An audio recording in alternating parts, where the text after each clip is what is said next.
coming up on The World Today. Global call is growing for Myanmar's military leaders to release Aung San Suu Kyi. Russia claims presence of foreign diplomats in court over Kremlin critic Alexei Navalny. Shows Western attempts at interfering into its domestic affairs. Plus, multiple inches of snow dumped across major cities in the United States. A warm welcome to the program today. Glad you could join us. I'm Akaite Afia here in Lagos. We begin with this more on the situation in Myanmar, a southeast nation with more than 10 ethnic groups and with a pretty challenging political history. The military takeover of the country is almost deja vu, considering what happened in the early hours of Monday. The country is currently under a state of emergency, and the last elections held in November last year have been regarded as fraud by the military regime. The main opposition, Aung San Suu Kyi, is being detained alongside other democratically elected leaders in the country. Suu Kyi's National League for Democracy party has demanded her immediate release and called on the military to accept the results of the November election, which saw the NLD win more than 80% of the votes. An uneasy calm has settled across the country as streets remain deserted. Many people say they feel their hard-fought battle for democracy has been lost, and you'll find troops patrolling the city. Now, no one knows the exact whereabouts of Aung San Suu Kyi since she was taken in by the military, but unnamed sources within her party say both she and the president, Win Myint, are being held under house arrest. There has also been a lot of international reactions to the coup in Myanmar. China's foreign ministry says all the actions by the international community should contribute to the country's political and social stability to prevent increasing tensions. His comments came ahead of the UN Security Council meeting. The United Nations itself led condemnation of the military on Monday after it seized power and called for the release of elected leaders, including Aung San Suu Kyi. Secretary General Antonio Guterres says the developments are a serious blow to democratic reforms and called on all leaders to refrain from violence and to respect human rights.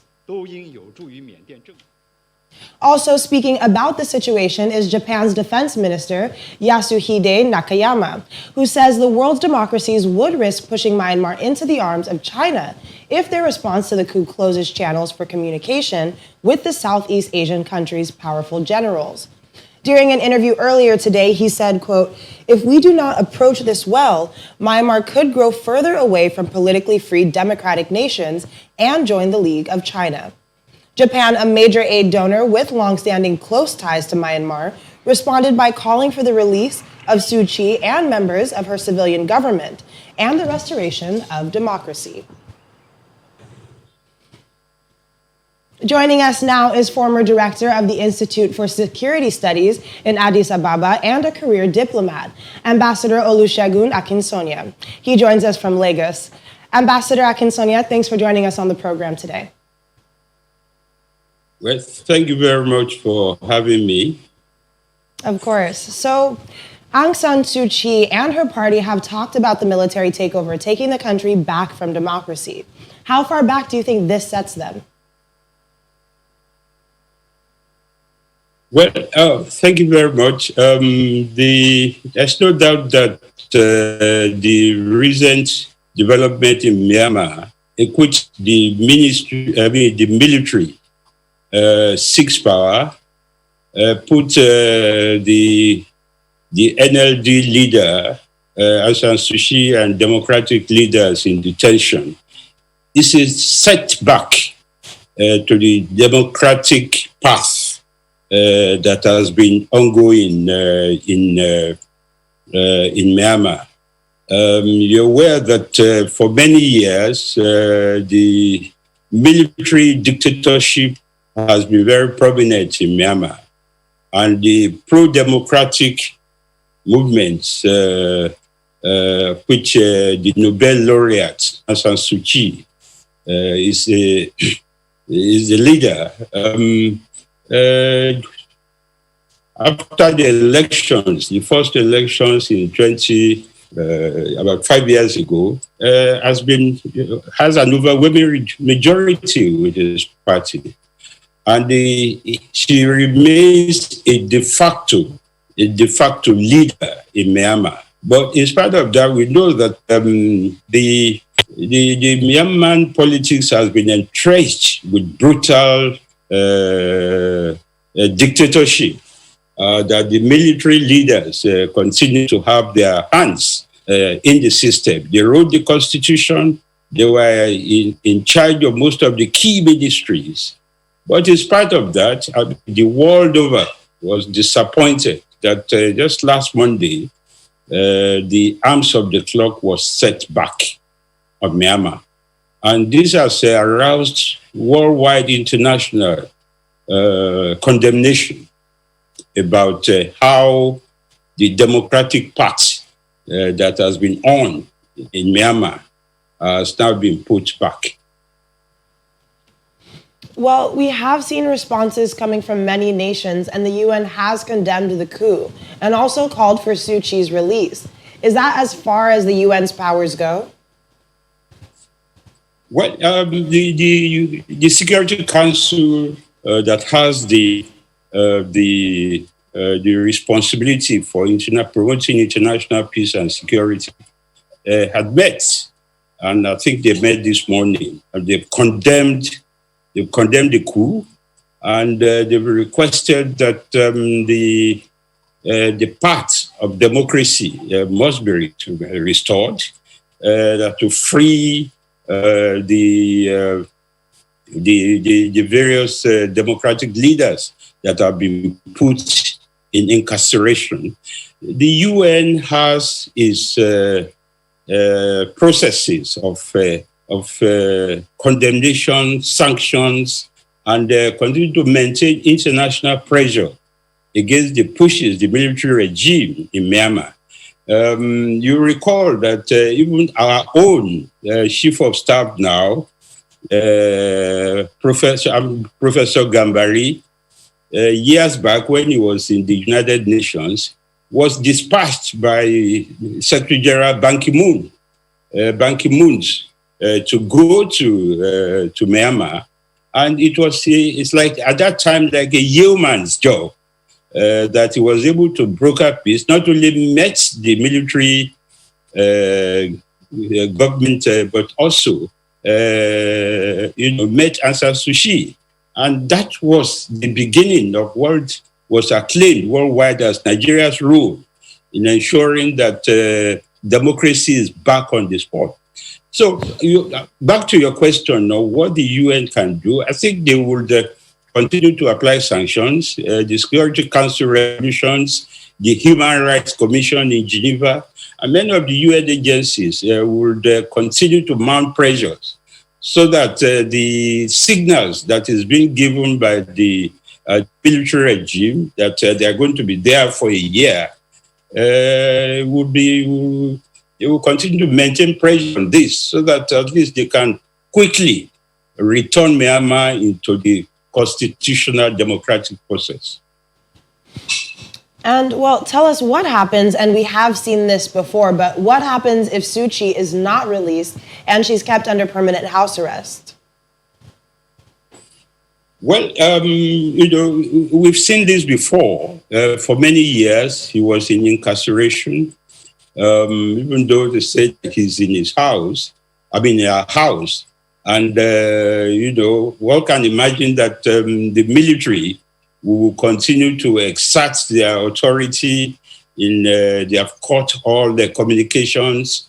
They have come out to say that they needed some time to restore the electoral process, to bring back, because they accused, what was accused? They said they were fraudulent. They are fraudulent electoral practices, and all because the party of Aung San Suu Kyi, the National League for Democracy, that had 83% of the votes, they said the election was not. The election was fraudulent, and because their own party that they are supporting had only 33 of the 476. So one would imagine that they will continue to The military will continue to say that they want to restore democracy. They should be given time. They have given 1 year, which is not acceptable to the international community. So I expect that if this sort of stance continues, the international outcry that we're already seeing in the position of the UN, the position of the United States, Joe Biden has already said that they're now going to review the sanctions. That those sanctions were a bit lifted, were slowed down because of the democratic processes that is being seen. But now there's a worldwide. Australia has come out. The Boris Johnson has come out. There's worldwide, condemnation. And one will expect that those pressures, those international pressures, will make them to see reason. But what can because of the practice, the culture, the military culture that is embedded in Myanmar, one is likely to see a lot of reticence. But the international pressure will be mounted, even from African countries, as we are now seeing that Cyril Ramaphosa, the chairman of the African Union, current chair, has already issued a statement. So what we'll expect that the international pressures will be applied to ensure that to bring these military pushes back to their barracks. And what is more, the current leader who is now in charge has been accused by the Human Rights Commission for violation of the ethnic group, the Rohingyas. So so there is a sort of bad faith in terms of putting as the leadership of this military junta somebody who is under international sanctions. So one expects that there will continue to be pressures on the regime to change their position. All right, well, Ambassador Akinsonia, thank you so much for joining us today. Let's check in on the situation in Russia, where mass protests demanding the release of Kremlin critic Alexei Navalny have been a headache for the government. Police have detained more than 20 people near a court in Moscow, which is considering whether or not to jail Navalny. Navalny has said the court charges against him are fabricated and continues to accuse President Vladimir Putin of trying to poison him. The hearing is to decide whether to turn Navalny's suspended sentence into an actual prison term. It is expected at 8 p.m. local time. Navalny's return on January 17th triggered mass protests in support of him, many of them young Russians who have only ever experienced President Putin's rule. Navalny has been accused of breaking the terms of a 2014 suspended sentence embezzlement that required him to report regularly to Russian police. His lawyers say the accusation is absurd, as the authorities knew he was recovering in Berlin after a nerve agent attack that nearly killed him. Russia, on the other hand, hopes the EU will not link its ties with the country to the case of opposition leader Alexei Navalny, saying it would respond in kind to any harsh criticism over the matter from the European Union. Top EU diplomat Josep Borrell is due to visit Russia from February 4th to the 5th, at a time when ties between Moscow and Brussels are strained by the Navalny case. Meanwhile, the Foreign Ministry says the presence of foreign diplomats at the court hearing is evidence of Western attempts to interfere in Moscow's domestic affairs. A number of cars with diplomatic license plates were seen parked near Moscow City Court building during the hearing. Foreign Ministry spokeswoman Maria Zakharova said on Facebook that the diplomats' presence was proof of what she called the West's attempts to contain Russia.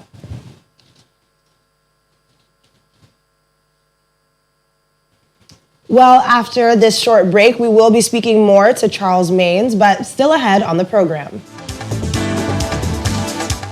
Looking to technology to continue to keep us safe, we'll be taking a look at the UV disinfecting robots in the United States. Stay with us.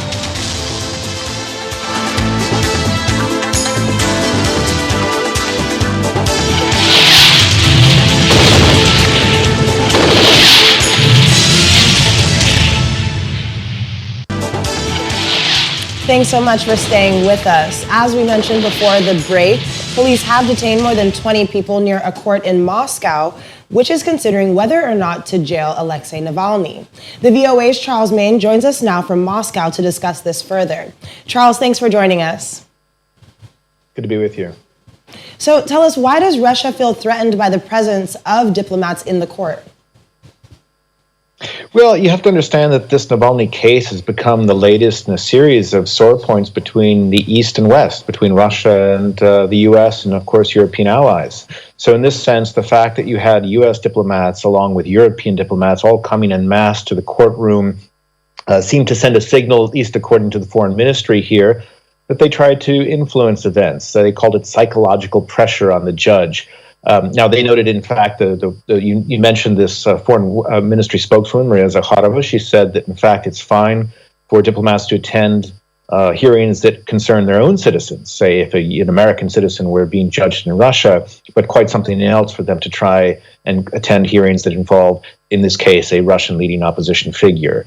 The problem here, the fact is that most Russians don't see these judges as independent to begin with. They see this essentially as under the thumb of the Russian government, taking political orders. Certainly that's what people I talked with you on the street outside the courtroom today all seem to say, that this was a political decision.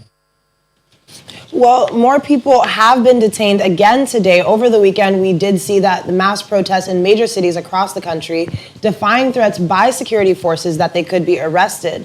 Is there any way these protests could impact the decision in court today?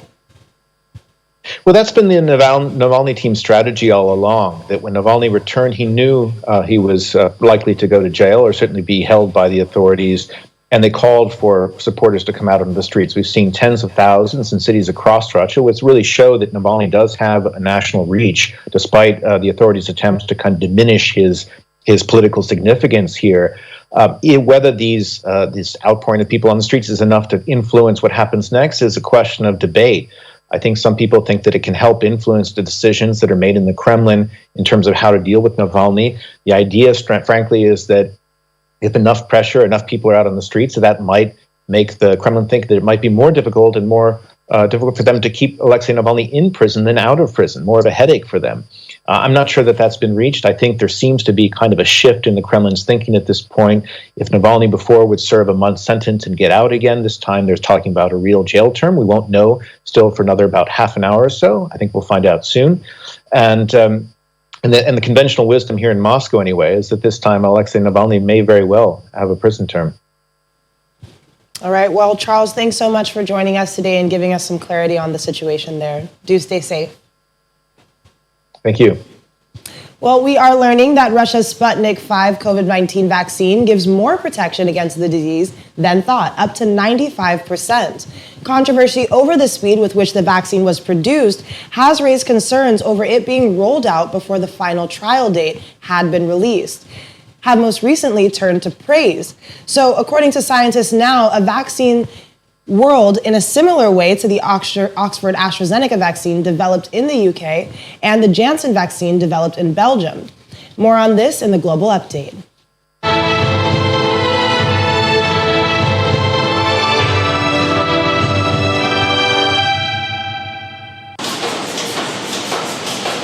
Late-stage trial results published in The Lancet reveal that Russia's Sputnik V coronavirus vaccine gives around 92% protection against COVID-19.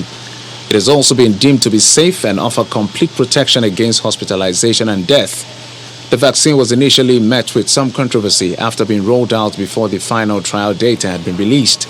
But scientists say its benefit has now been demonstrated. Meanwhile, the first batch of Russian Sputnik V vaccine arrived in Hungary less than a month after the country signed a deal with Moscow to buy the COVID-19 shots. The shipment contains 40,000 vials, enabling Hungary to inoculate 20,000 citizens. The vaccines would undergo tests at the National Public Health Center before the shots are distributed. Under a deal signed last month, Russia will ship 2 million doses of the vaccine to Hungary in the coming 3 months. Britain begins door-to-door COVID-19 testing of 80,000 people in a bid to stem the spread of the South African variant of coronavirus. Public Health England said it had identified a total of 105 cases of the South African variant since December 22, 2020. And to contain the new outbreaks, residents in 8 areas of the country will now be tested whether or not they are showing symptoms, a process known as surge testing. This is the first day of a major operation to test 10,000 people in the Woking area for the South African variant of COVID. So we've planned over the weekends how we're going to do that in an area of Woking. We're bringing together each day around 100 volunteers and member of staff from a wide variety of organisations. Japan has extended a state of emergency in Tokyo and other regions for another month, seeking to keep the upper hand over a COVID-19 outbreak, even as daily case numbers begin to edge down. Prime Minister Yoshihide Suga announced the measure despite daily numbers of COVID-19 beginning to fall. Suga, at the government's coronavirus task force meeting, said the emergency will be extended for 10 prefectures, including Osaka and Kyoto in western Japan, with the country facing its third and most lethal wave of the virus. A team of investigators led by the World Health Organization have visited an animal health facility in China's central city of Wuhan in the search for clues about the origins of the COVID-19 pandemic. The independent team has already visited key hospitals, the Regional Disease Control Center, and the city's Yunnan Seafood Market, where the first cluster of infections was believed to have originated late in 2019. Spain is preparing to receive a combined total of 2.3 million doses of Pfizer and Moderna's vaccine this month. Boxes carrying vials from the 2 laboratories arrived at the headquarters of the pharmaceutical distributor company of Bida Pharma in the town of Santa Fe near Granada and were stored in 2 freezers that keep temperature under minus 80 degrees. The Spanish company had built 2 bunkers with armored doors and special security in order to receive the vaccines, and the special freezers can hold up to 350,000 vaccines.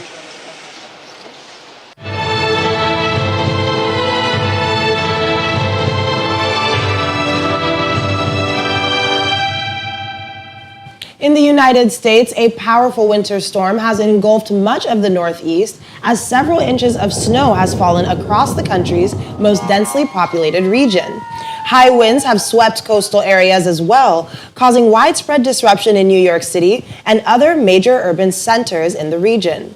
The powerful nor'easter, a storm whose wind blows from the northeast, is forecast to bring 1 to 2 feet of snow across the United States' most densely populated region through Tuesday. Snowfall rates could reach 2 to 4 inches per hour during the storm's peak. Over the weekend, we saw rare snowfall in Washington, D.C., with forecasters predicting several inches of snow in the surrounding areas over Sunday and Monday. With many parents and students across the U.S. longing for a return to in-person learning after the coronavirus pandemic forced classes online, a robotics company thinks it has the answer: disinfecting robots that use ultraviolet light to kill COVID-19 in classrooms and school common areas. China-based robotics company UBTech makes the AGBot robots in 2 versions: a stationary model designed to be wheeled from room to room by a cleaner or school custodian, and an autonomous model with a lighter sensor, which makes its way around the room, disinfecting as it goes. The company says the UVC light emitted by the robots deactivate the DNA and RNA of the coronavirus and is 99.9% effective. 4 robots were recently deployed in 2 schools in Delaware as part of a pilot project to measure cost efficiency and disinfection rates, and also to allow the schools to suggest improvements. All right, well, that is all for the world today. Thank you so much for joining us. I'm Akaite Afia. Have a great evening and stay safe.